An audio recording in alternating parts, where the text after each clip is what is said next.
चंद्रमा के ऑर्बिट में पहुंचना था। पृथ्वी के ऑर्बिट में इतने चक्कर लगाने के पीछे एक वजह यह भी थी कि ईंधन बचाने के लिए इसरो के वैज्ञानिक पृथ्वी की गुरुत्वाकर्षण शक्ति का इस्तेमाल करना चाहते थे। 1 अगस्त वो तारीख थी जब चंद्रयान 3 पृथ्वी को हमेशा के लिए अलविदा कहकर हंसते हंसते चांद के रास्ते चला गया। इस घटना को वैज्ञानिक भाषा में ट्रांस ल्यूनर ऑर्बिट में जाना कहते हैं। ये काम चंद्रयान 3 में लगे प्रपल्शन मॉड्यूल को करना था।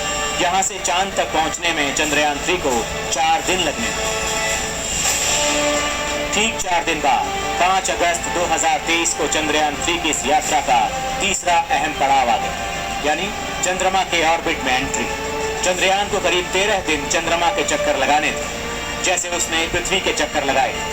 यहाँ भी वजह ईंधन बचाना ही था, लेकिन यहाँ चंद्रयान ने सतह से दूरी बढ़ने के क्रम में नहीं, बल्कि सतह के करीब जाने के क्रम में यात्रा शुरू कर दी। यहाँ पर चंद्रयान 3 को चंद्रमा के 5 चक्कर लगाने।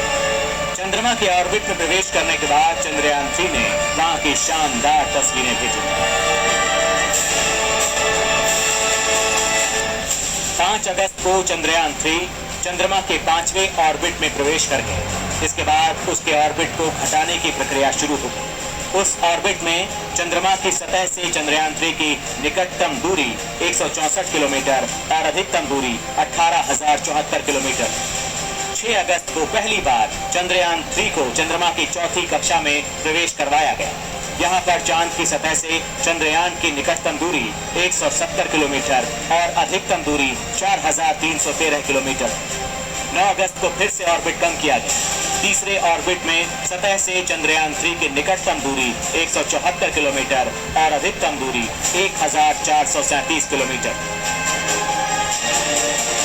इसके बाद सीधे 14 अगस्त को चंद्रयान 3 को दूसरे ऑर्बिट में डाला गया, जहां सतह से उसकी निकटतम दूरी 151 किलोमीटर और अधिकतम दूरी 179 किलोमीटर।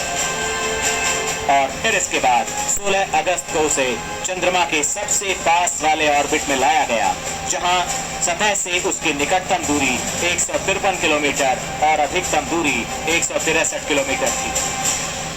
अब यहाँ से चंद्रयान 3 मिशन का चौथा अहम पड़ाव शुरू होना था।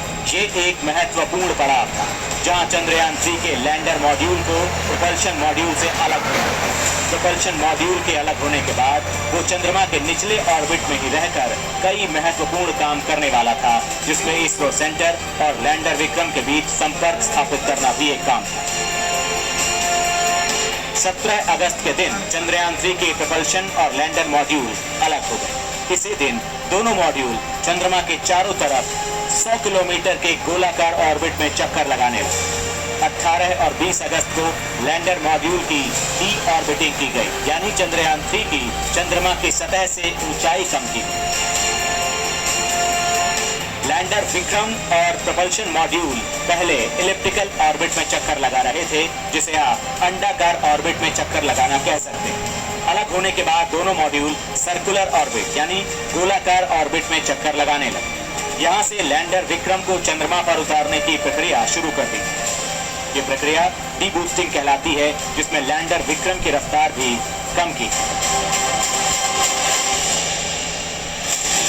अब सवाल यह है कि डी-बूस्टिंग कैसे होती है। तो आपको बता दें कि चंद्रयान 3 के लैंडर विक्रम के 4 पैरों के पास लगे 2 थ्रस्टर्स की मदद से ऐसा किया गया।